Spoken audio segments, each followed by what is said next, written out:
Sí. Sí, el concepto de Josefita. Hay que conseguir que Pilar Velázquez cumpla como cliente en el bar. Mueve mucho. ¿Y la vendrá que cada venir a cenar con nosotras? La contamos, ¿vale? ¿No? ¿No? No vale. Habéis decidido que hacemos la gilipollez esa de la huelga, ¿no? Pues ahora la hacemos y ya está. Buenas tardes, Manuel. Buenas tardes, Manuel. Hasta mañana.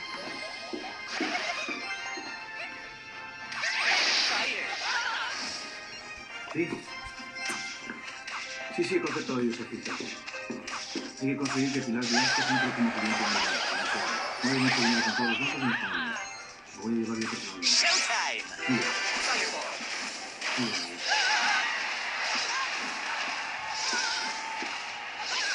Buenas tardes, chicos. ¿Qué tal el cole?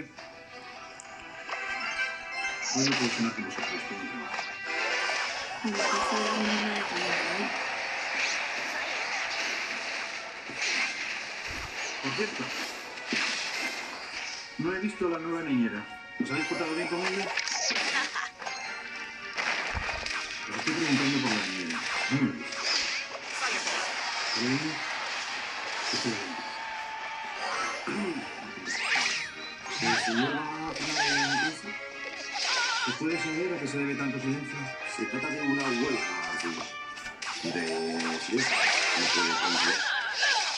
¿Algún propósito en concreto? Por hacer el punto. Porque si es de tema salarial, que sepáis. No se trata de eso. Sí. Quieren la readmisión de ADEA, de Miguel.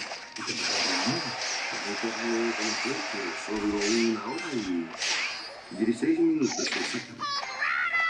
Todo un récord. Y además pretendéis que venga la antigua a hacer por tu propia decisión.